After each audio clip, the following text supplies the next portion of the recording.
I saw my business partner transform $10,000 into $12 billion over 60 years. I observed him do it without relying on luck, insider tips, or any spectacular moves that either of us couldn't recreate. Throughout those same 60 years, I witnessed countless bright, diligent, and educated individuals make more money than we ever did in just 1 year. Yet they ended up with almost nothing. There were doctors earning $500,000 a year who retired with nothing to show for it. Lawyers charging $400 an hour who passed away in debt. Engineers, executives, and entrepreneurs, all of them way sharper than I am in their own fields, who accumulated next to nothing despite decades of substantial earnings. The key difference wasn't about intelligence or how hard they worked. It boiled down to a select few choices they made regarding where to invest their money.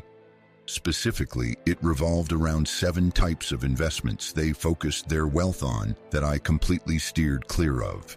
Not because I was exceptionally smart, but because I had observed the math, delved into the history, and seen enough folks lose a significant amount of cash to spot a trend. What I'm about to share isn't just a theory. It's not a guess. It's based on 7 decades of watching money shift from one place to another and noticing which places always seemed to run dry while others kept growing steadily. These 7 investments wiped out more wealth among people I knew personally than market crashes, bad luck, and poor timing put together. The sad part is that most of them were just following the usual advice, doing exactly what financial advisors, parents, and society told them was the smart, safe, and responsible thing to do. The first wealth destroyer I managed to steer clear of my whole life was something that 90% of Americans eagerly bought. Something that financial advisors built entire careers around selling. Something that had the word investment right in its title, even though it turned out to be one of the worst investments ever made. Whole life coverage, universal life, variable life, and all those different types of permanent life insurance that claim to mix protection with investment growth. The sales pitch was pretty tempting. They'd say you need life insurance anyway, so why not grab a policy that accumulates cash value you can borrow from or take out when you retire? You're not just getting coverage, you're also creating an asset. Tax-free growth, guaranteed returns, the security of insurance paired with investment growth. It seemed like a dream come true, but it was really a mathematical trap. Here's what they never made clear. When you purchase whole life insurance, about 50 to 100% of your premiums in the first year go straight to the agent as commission, not into your cash value, but into their wallet. You pay $5,000 and they pocket $5,000. You receive insurance coverage and pretty much nothing in your cash value account. Over the next 10 years, the insurance company gradually and reluctantly starts putting some of your premiums into this so-called investment account after taking out costs for insurance, admin fees, mortality charges, and profit margins. By the time you hit year 15 or 20, if you're fortunate and haven't given up on the policy out of sheer frustration, you might see a cash value that matches what you've paid in. Those returns they promised, 4%, 5%, sometimes even more, weren't actually on your total premiums. They were based on the cash value after all those deductions. I saw a buddy of mine pay $5,000 every year into a whole life policy from the age of 30 to 60. That's 30 years, totaling $150,000 in premiums. When he turned 60, his cash value was $168,000. That's just $18,000 in growth over 3 decades. That's a measly 0.4% annual return. If he had opted for $20 a month in term insurance for the same death benefit and invested the difference, $4,760 a year, into the stock market, averaging 10%, he would have ended up with $870,000. The gap between $168,000 and $870,000 is a whopping $702,000. That's what whole life insurance ended up costing him. Not in fees, but in the missed opportunities for wealth he could have accumulated, but didn't. All because someone persuaded him that insurance and investment should be bundled together. They really shouldn't. Insurance is meant for shifting risk, while investment is all about growing wealth. Merging the two is like getting a car that also functions as a boat. It does both jobs poorly, costs more than purchasing each one separately, and the salesperson rakes in a huge profit from selling it to you. I never opted for permanent life insurance. Instead, I went for affordable term insurance when my kids were little and I had responsibilities. Once I had built enough wealth so that my passing wouldn't financially ruin my family, I let it go. The cash I didn't squander on whole life insurance grew in businesses and stocks for 50 years. That choice alone likely added 8 figures to my net worth. Not because I was particularly clever, but because I realized that when someone's paycheck relies on you buying something, their advice on whether you should buy it is pretty much worthless. The entire life insurance sector is founded on a clever deception. Start with people's genuine need for safety. Mix in some complicated terms and jargon that they can't grasp.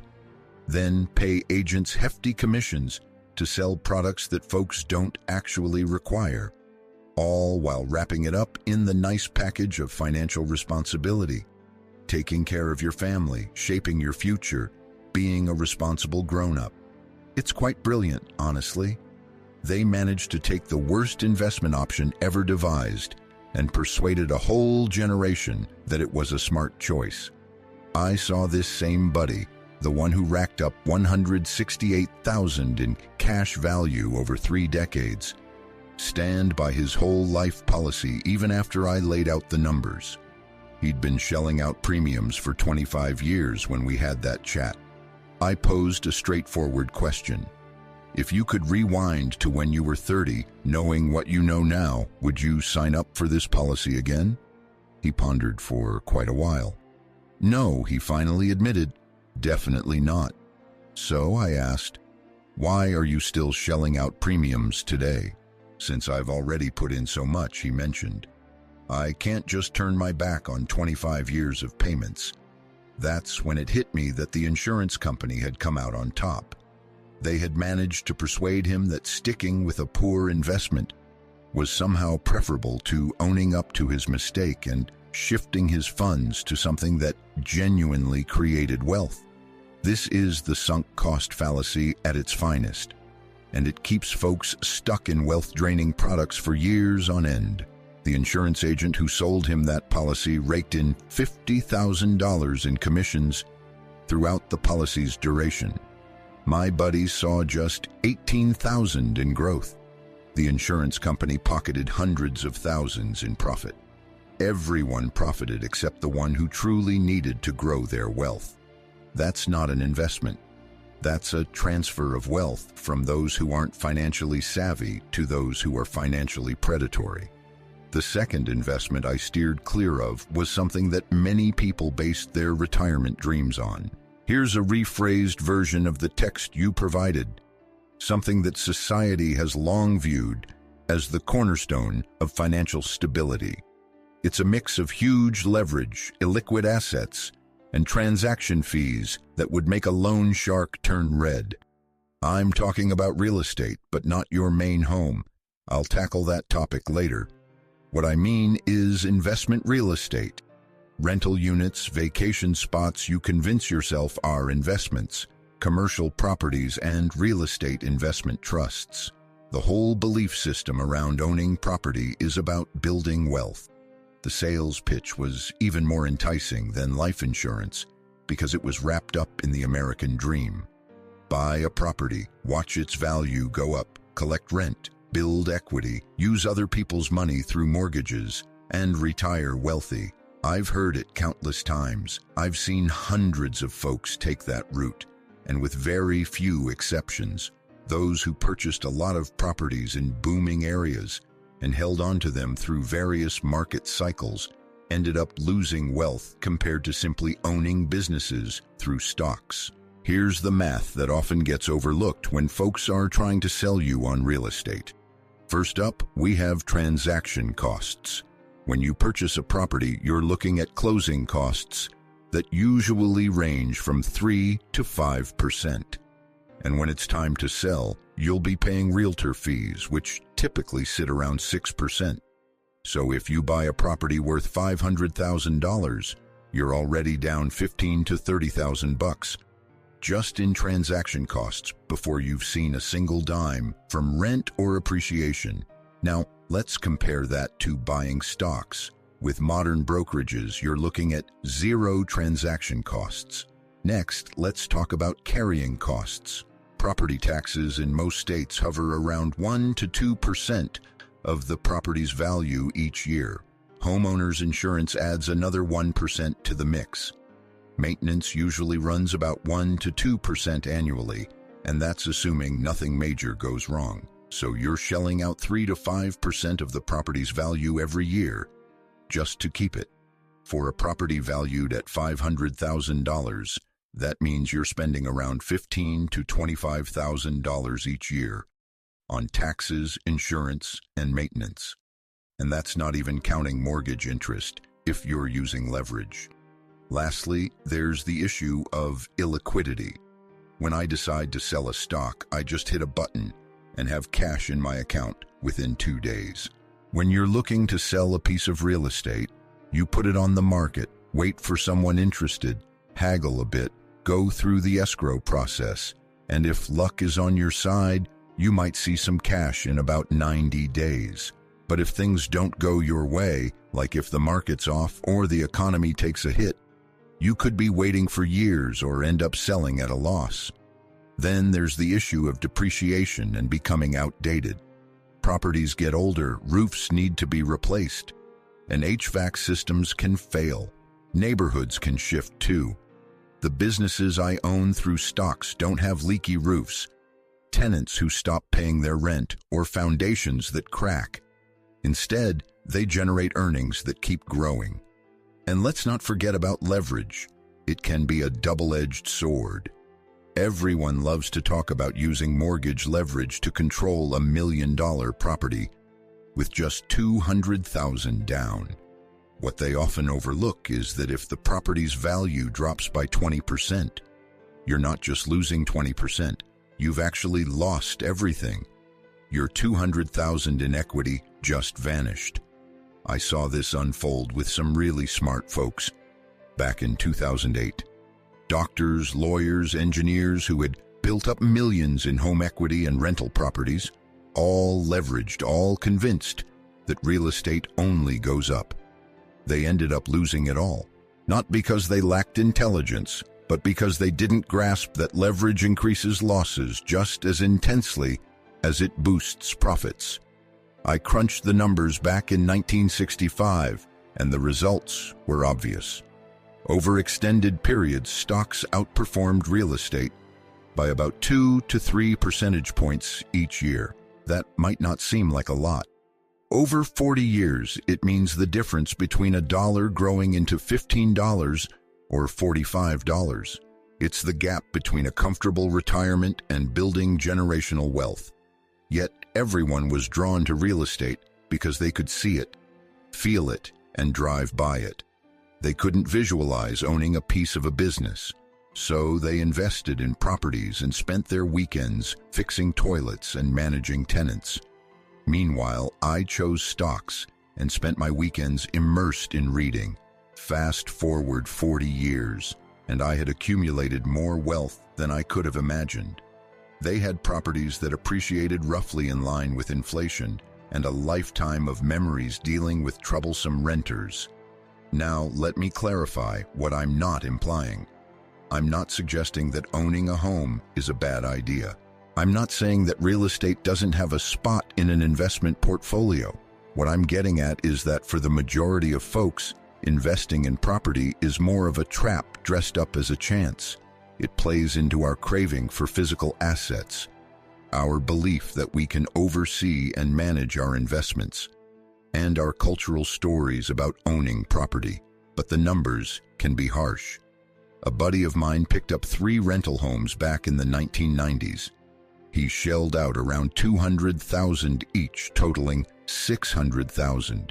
He spent 2 decades managing them, handling repairs, evictions, property taxes, and insurance claims.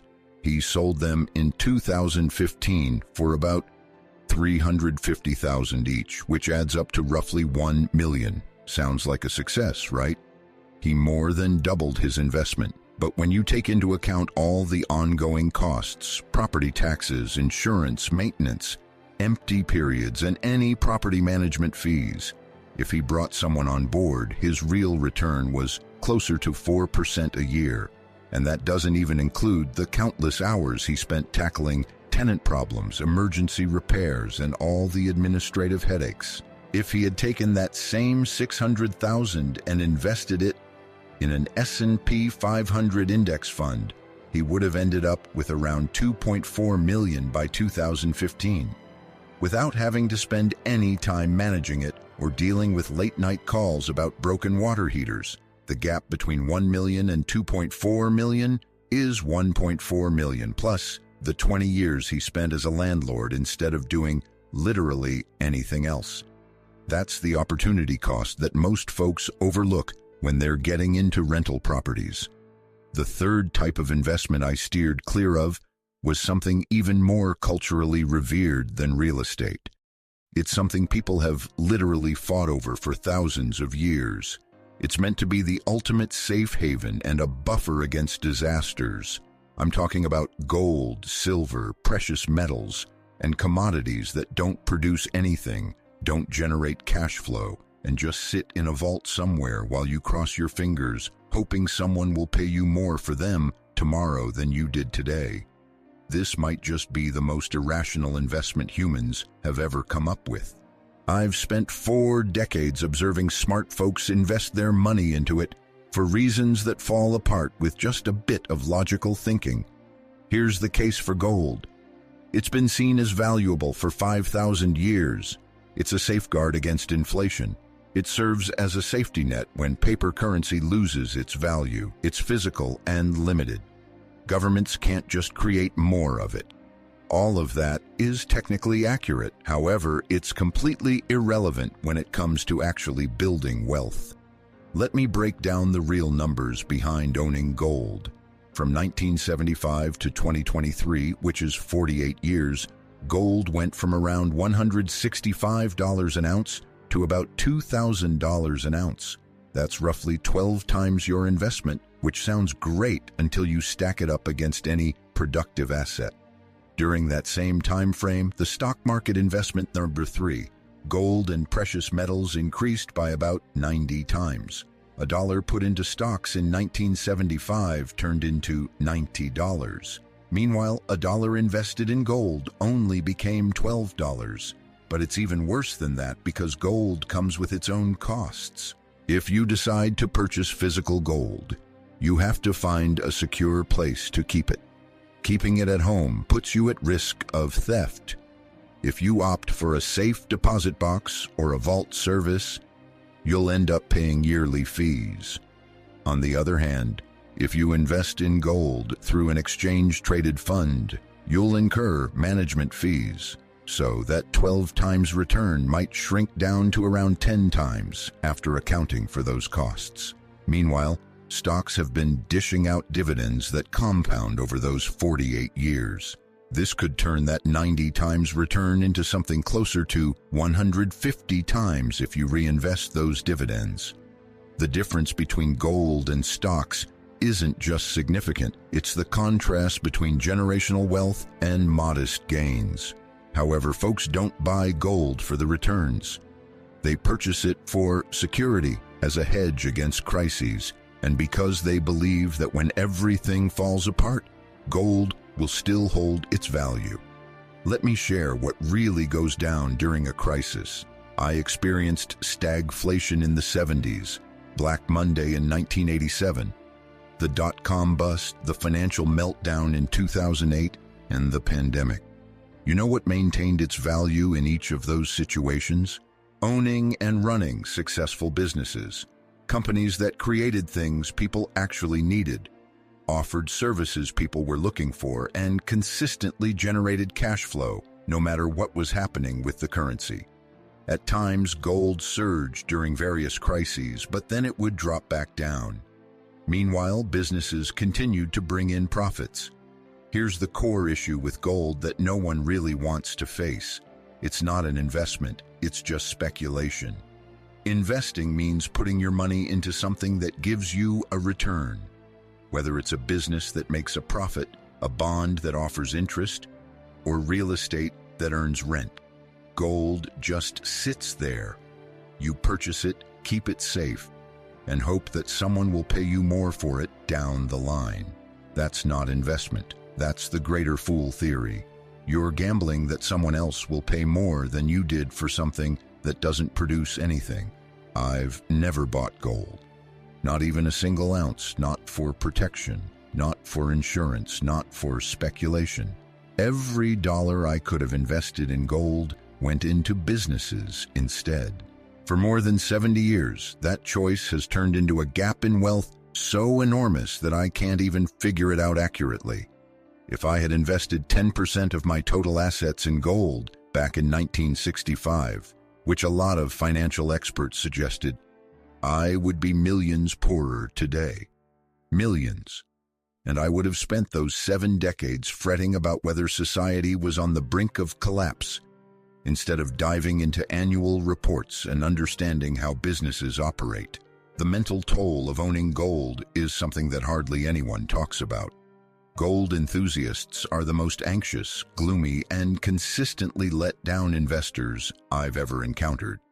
They're always on the lookout for the impending disaster, the runaway inflation, the currency meltdown that will finally validate their beliefs. Meanwhile, life goes on, companies keep producing, and the stock market continues to grow. I once asked a gold investor what it would take for him to acknowledge that gold was a poor investment. He couldn't provide an answer because for true believers in gold, there's no way to disprove their theory. If gold increases in value, they were correct. If it decreases, it's just a temporary manipulation, and they should grab more. If gold stays flat for many years, it's just holding its value while everything else is inflated. It's the ultimate unprovable investment theory, which means it's not really a theory at all. It's more like a belief system, and like most belief systems, it gives people a sense of security without actually enhancing their financial situation. The fourth type of investment I steered clear of was something that mixed the worst aspects of whole life insurance and real estate. It had high fees, was hard to cash out, offered poor returns, and had a complexity that hid how terrible the deal really was. Actively managed mutual funds, hedge funds, private equity funds, any investment option where you're paying someone else, usually 1 to 2% each year, plus extra fees based on performance to handle your money for you. This could be the most profitable con in the history of finance, and it thrived for decades because it tapped into a basic human flaw.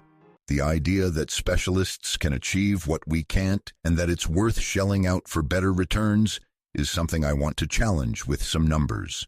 So let's break it down.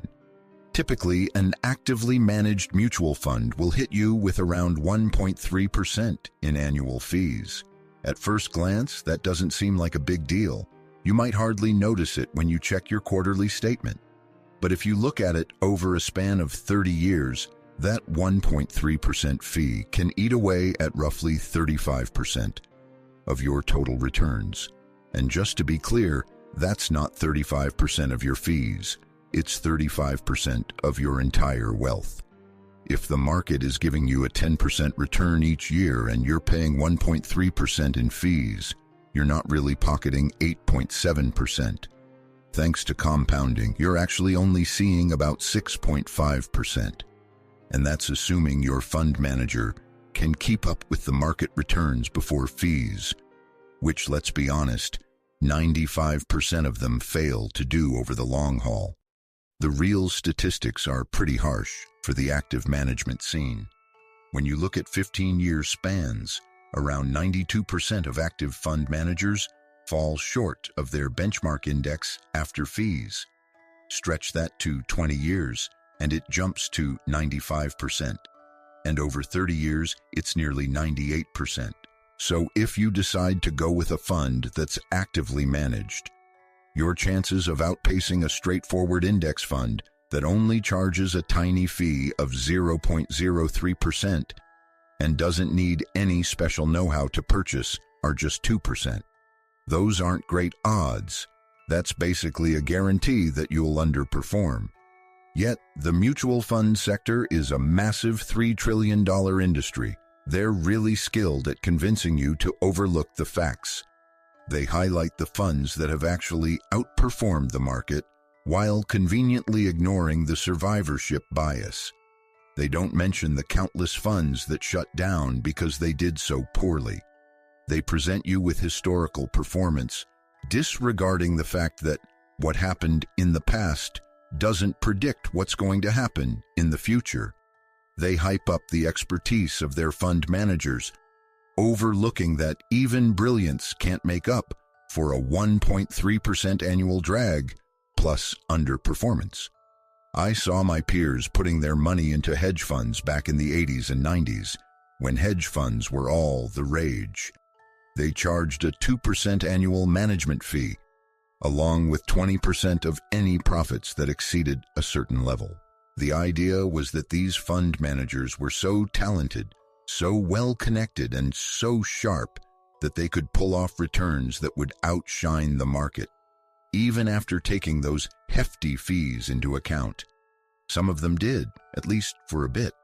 Most, however, never really got there. And even those who delivered impressive returns faced a strange twist. As they expanded and brought in more money, their returns started to slide back toward the average. Their advantage faded away. But those fees remained high.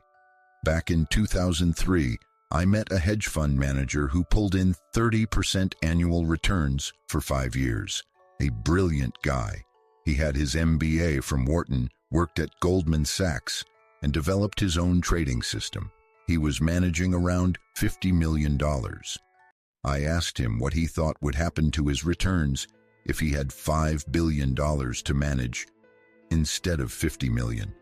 He fell silent for a moment. Then he confessed that his strategy wouldn't hold up at that scale. His edge in investment number 4, actively managed funds, was found in small, inefficient corners of the market that couldn't handle large amounts of capital. If Charlie Munger had $5 billion, he would need to change his investment strategy, and his returns might drop to around 15% or even lower. However, he would still take 2 and 20 on that $5 billion, which means he'd personally rake in over $100 million each year, even if his investors only saw 12 or 13% after fees. That's when it hit me that the hedge fund game wasn't really about making investors wealthy. It was all about lining the pockets of hedge fund managers. The way they were incentivized worked perfectly for them, but was a raw deal for the investors. They earned their keep based on the assets they managed and their performance during good years, but they didn't return any cash during the bad years. It was a win-win for them and a lose-lose for you. I never put a single dollar into a hedge fund. I never bought an actively managed mutual fund once index funds came onto the scene. Every dollar I could have handed over to a so-called expert manager went straight into low-cost index funds or individual stocks that I looked into myself. Over the span of 40 years, the difference probably added up to $50 million or more in my personal net worth. Not because I was more clever than hedge fund managers, but because I wasn't shelling out 1 to 2% each year to get results that I could achieve for just 0.03%. The math behind fees is the key idea in investing that hardly anyone talks about. If you've got $1 million invested and you're paying 1.3% in fees every year, After 30 years with a 10% market return, you'll end up with around $13 million. But if you put that same million into an index fund that charges just 0.03%, you'll see about $20 million. That's a $7 million difference just from that 1.3%. That's not just a small mistake, that's wealth that could have been passed down to future generations, but instead, it's going to the financial services industry. And folks are okay with it because they don't realize that compounding affects both your gains and your fees. The industry is well aware of this. That's why they draw your focus to performance and hide the fee details. That's why they show returns before fees in their promotional materials. That's why they make fee structures complicated and tough to compare. They're not out to make you wealthy. Their goal is to squeeze out the highest fees while delivering the least value possible. And they've been pulling this off for 70 years. The fifth investment I steered clear of was something that didn't even exist for most of my career, but then it took off in the 2000s and turned into the major speculative craze of the 21st century. Cryptocurrencies, Bitcoin, Ethereum, or whatever new coin was being hyped this week is supposedly the future of money. I observed this unfold with a mix of intrigue and dread because it encapsulated every aspect of financial illusion I had witnessed over 7 decades. The tulip craze, the South Sea bubble, the dot-com bust, the notion that this time is different, that economic principles don't apply, that you can strike it rich without creating anything of real worth. Let me be crystal clear about my stance on cryptocurrency. It's not a currency since no one actually uses it to purchase goods. It's not a reliable store of value because its price swings dramatically. It's not a productive asset since it doesn't bring in any cash flow. It's not a commodity either because it lacks any industrial application. It's just a digital token whose only worth is what someone else is willing to pay for it, making it the ultimate example of greater fool speculation ever invented. The reasons for supporting cryptocurrency crumble under even the slightest examination. First off, there's the scarcity argument. They claim Bitcoin is capped at 21 million coins, which supposedly gives it intrinsic value. But scarcity alone doesn't create value. It's usefulness that brings value. I could whip up a limited digital asset right now. There will only ever be 21 million Mir coins in circulation. Does that make them valuable? Absolutely not. It's the combination of scarcity and demand that creates value. And the only kind of demand for cryptocurrency is speculative demand. People purchase it, hoping that someone will pay more for it tomorrow. That's not value. That's just musical shares. Then there's the decentralization argument. They say cryptocurrency is free from government oversight, which supposedly makes it better than traditional currency. Putting aside the fact that a lot of cryptocurrency transactions are done through centralized exchanges that can be regulated by governments, let me pose a straightforward question. Why is it important to have freedom from government oversight? The answer that crypto fans usually offer is that governments devalue currency through inflation, which is indeed correct. However, the solution they're suggesting, a deflationary currency that gains value over time, brings along its own significant issues. If your currency appreciates just by holding onto it, people won't spend it. This leads to a standstill in economic activity. We've seen this in historical contexts. The gold standard triggered deflationary spirals that resulted in economic downturns. That's why all developed nations switched to fiat currency, not because governments craved control, but because deflationary currencies fail to function effectively as a means of exchange. Lastly, let's discuss the blockchain technology argument. Even if cryptocurrency doesn't succeed, they claim that blockchain technology will transform everything. Perhaps. You don't have to own Bitcoin to take advantage of blockchain tech, just like you didn't need to have shares in pets.com to enjoy the perks of the internet. Most groundbreaking technologies don't necessarily make their initial investors wealthy. Instead, they enhance the lives of users and generate value in surprising ways. The internet didn't turn most of its investors into millionaires. It made companies like Amazon, Google, and Facebook incredibly successful. In fact, many of those businesses weren't even around during the internet boom. I've seen Bitcoin rise from 1,000 to 20,000, then drop to 3,000, shoot up to 60,000, and fall back to 20,000 again. Each surge brought in fresh investors, all thinking they had discovered the key to quick riches. Each downturn wiped out those investors and paved the way for the next surge. It's a never-ending cycle of greed and fear. The only ones who consistently come out ahead are the early birds who got in at rock-bottom prices and the exchanges that rake in fees on every trade. I've never invested in cryptocurrency, not a single dollar, not as a gamble, not as a safeguard against government currency, and not because I believed I grasped the tech.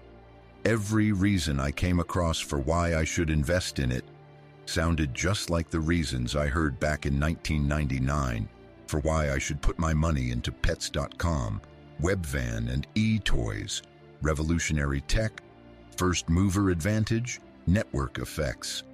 Sure, all of that was spot on regarding the technology, but it had nothing to do with the actual returns on investment. Those companies went belly up while the tech itself flourished. The same scenario is likely to unfold with cryptocurrency.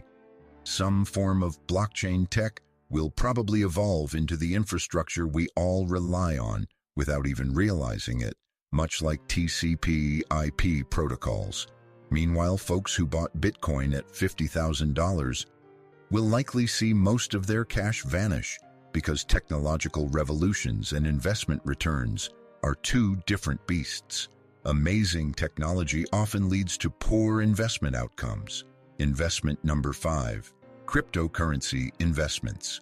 The ideal moment to put your money into a tech venture isn't when it's all the rage and everyone's buzzing about it. It's actually when it's kind of dull, making money and generating cash flow. Back in 1999, Amazon wasn't a smart investment when it was the talk of the town. It became a solid choice in 2003 after it took a nosedive, figured out its business strategy, and started raking in steady profits. Cryptocurrency doesn't have a clear route to making money because it's not a real business. It's just a speculative token, and you know what? Speculative tokens usually end up back at their true value, which, in the case of something that doesn't produce anything or serve any real purpose, is pretty much zero. Folks get upset when I point this out. They say I don't get the tech, that I'm just an old-timer afraid of change, that I've let a once-in-a-lifetime chance slip by, maybe. But I've been hearing that I don't grasp the next big thing for 70 years, and I've seen those who claim to have it all figured out lose a ton of money. Sure. Here's a reformulated version of the text. All right, I built my wealth through straightforward businesses that created products and brought in profits. I'd choose that deal every single time. The 6th type of investment I steered clear of was something that, ironically, was quite trendy among folks who saw themselves as savvy investors. Those who had read the right books, grasped the theories, and aimed to fine-tune their returns with scientific accuracy. We're talking about individual bonds, corporate bonds, municipal bonds, treasury bonds, any fixed income security where you lend cash to an entity in return for a promised interest rate. At first glance, bonds appear to be the safest and most logical investment out there. You know precisely what you'll earn and when you'll get it. No ups and downs, no surprises, just consistent and reliable returns. However, the catch is that those consistent returns can actually lead to a steady decline in wealth once you take inflation and taxes into account. Let me break down the numbers for you. A 10-year Treasury bond right now offers about 4%. Sounds fair enough, but inflation is hovering around 3% each year, so your actual return after accounting for inflation, stands at 1%. Then there's taxes. If you find yourself in the 37% tax bracket, which is where most high-income earners land, you're handing over 1.48% of that 4% to the government, leaving you with 2.52%. Now, if you take that 2.52% nominal return and subtract 3% inflation, your real return after taxes drops to negative 0.48%. That's right, you're losing your purchasing power. You're slowly and steadily getting poorer. But hey, bonds are considered safe, right? People often mention that you get your principal back. That's true when you look at it in nominal terms, but it's completely misleading in real terms. If you throw $100,000 into bonds with a 4% yield for 30 years, you'll get your $100,000 back along with interest payments. However, that $100,000 will only buy what about $41,000 would buy today after 3% annual inflation. You've maintained your nominal capital but lost 59% of your purchasing power. That's not safety. That's a guaranteed path to being poorer. The only time bonds made any sense as an investment was when interest rates exceeded the combined rate of inflation and taxes. This took place in the early 1980s when Paul Volcker hiked interest rates to tackle inflation, and you could snag treasury bonds that were paying out 15% while inflation was sitting at 10%. A real return of 5% was definitely something to think about. But honestly, those circumstances were only around for about 5 years out of the last 50. For the rest of the time, bonds turned out to be tools for losing wealth, all dressed up as safe investments. I saw friends in the 90s and 2000s putting together bond portfolios because their financial advisors told them that, given their age, they needed something secure and predictable. Those friends ended up retiring with portfolios that brought in $50,000 or $60,000 a year from bonds. It sounds nice until you realize that $50,000 now buys what $25,000 did when they retired. Their income stayed the same, while their living expenses doubled. Meanwhile, I kept all of my investable cash in stocks. Productive companies that raise their prices with inflation, boost earnings, and increase dividends. My retirement income grew by 8 to 10% each year, not because I was taking on more risk, but because I realized that the most secure long-term investment is having ownership in productive assets, rather than lending money to borrowers at fixed rates. The bond market, similar to the insurance sector and the mutual fund world, mainly serves to shift wealth from less experienced investors to financial middlemen. When you purchase a bond through a broker, you end up paying a spread, which is the difference between what the broker bought the bond for and the price they sell it to you. That spread usually ranges from 1 to 3% of the bond's value, meaning that on a bond that yields 4%, you essentially handed over the first year's interest to your broker. Then you have to pay taxes on that interest every year. Plus, inflation chips away at the purchasing power of your principal. After factoring in all those expenses, you're fortunate if you even break even in real terms. But bonds seem safe because their value doesn't swing around like stocks do. This is the biggest psychological trick in finance, getting folks to believe that nominal stability equals real safety. A stock portfolio could take a 30% hit in a rough year, but over 3 decades, it tends to grow at around 8 to 10%. On the flip side, a bond portfolio might never see a drop in its nominal value, but over 30 years, it's likely to lose about 2 to 3% each year due to inflation and taxes. So which one is genuinely safe? The one that actually increased your wealth or the one that seemed stable while making you poorer? I never put more than a small portion of my wealth into bonds. That was just for liquidity, keeping cash on hand for opportunities without needing to sell stocks during tough times. Every dollar I didn't invest in bonds went straight into stocks instead. Over 50 years, that probably made a difference of $30 to $40 million in my net worth. Not because stocks are some kind of magic, but because bonds are mathematically destined to lag behind inflation-adjusted stock returns over the long haul. And I realized that feeling safe isn't the same as being safe. The only way to truly secure your finances is by having productive assets that appreciate in value quicker than inflation. Bonds don't fit that bill. Investing in bonds is like betting that the future is going to be worse than what we've seen in the past, that economic growth is going to stall, and that companies will stop coming up with new ideas. It's a pretty gloomy way to look at investing, and being pessimistic can really cost you. On the flip side, optimism, the belief that human creativity will keep generating value, has been the only sensible investment approach throughout history. I went with optimism. I went with businesses. I went with stocks. And in the end, I found myself much wealthier than those who opted for safety, predictability, and bonds. The seventh and final type of investment I steered clear of was probably the hardest to resist emotionally because it wasn't even pitched as an investment. It was sold as a lifestyle choice, a mark of success, a treat you earned after years of hard work. Brand new cars, fancy vehicles, things that lose value the second you drive them off the lot.